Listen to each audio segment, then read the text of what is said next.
Good day, I'm Carrie-Ann Smith, and this is your JIS News for Friday, September 12. The Ministries of Education, Agriculture and Health have partnered with the United Nations Food and Agriculture Organization, FAO, to roll out an integrated school feeding project. The School Feeding Development of Sustainable program is modeled off a Brazilian initiative that has proven successful in that South American country. Brazil has this wonderful opportunity of bringing, with the support of FAO, to Jamaica, a broader country, our know-how in school feeding. Under the project, 45 Jamaicans will join other participants from St. Lucia, Antigua and Barbuda in a 6-week training course to gain best practices. This is exactly what we need for Jamaica. The school feeding program provides our country with a platform for creating a win-win situation in which we can address the nutritional needs of our vulnerable school-age population by increasing the production and supply of fresh, local fruits and vegetables from our small farmers, and thus providing them in turn with a viable source of income.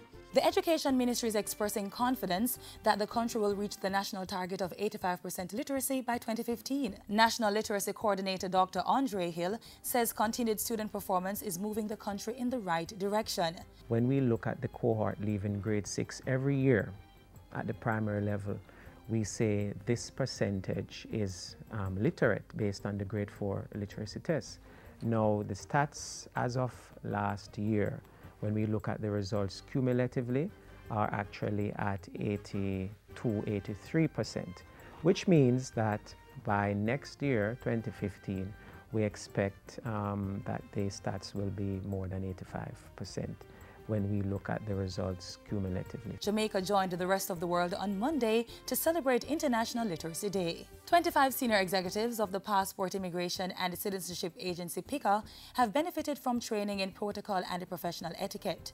The agency partnered with the tourism product development company TPDCO to undertake the 2-day training course, which ended recently. TPDCO's executive director Dennis Hickey says the training is crucial because without the smooth management of people in and out of the island, the tourism industry will be negatively affected. You are therefore a very integral part of the sector, serving both our international tourists and our domestic tourists who move to and fro in great numbers and deserve the utmost respect and professional quality service. Meanwhile, the Jamaica Product Exchange JPEX 2014 will headline a slew of events marking Tourism Awareness Week 2014.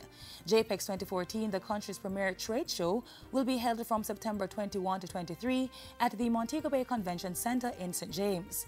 Director of Tourism Paul Pennycook says the 3-day trade show's focus is to continue increasing visitor arrivals in the country. Tour operators are coming primarily from North America, the United States and Canada.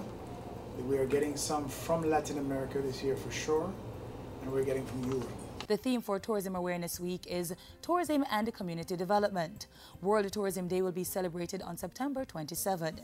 And finally, hundreds are expected to turn out for the funeral of the late Minister of Agriculture and Fisheries, Roger Clark, Saturday morning. The service will be held at the St. George's Church in Savannah Lamar, Westmoreland. Interment will follow at Williamsfield in the parish. The body of Minister Clark arrived in the island Wednesday afternoon from the United States, where he died on August 28. Family, friends, government officials, and ordinary Jamaicans had an opportunity to view his body at the People's National Party headquarters on Thursday and 2 locations in St. Elizabeth and Westmoreland on Friday. And that's it for JIS News today. I'm Carrie-Ann Smith. Thanks for watching.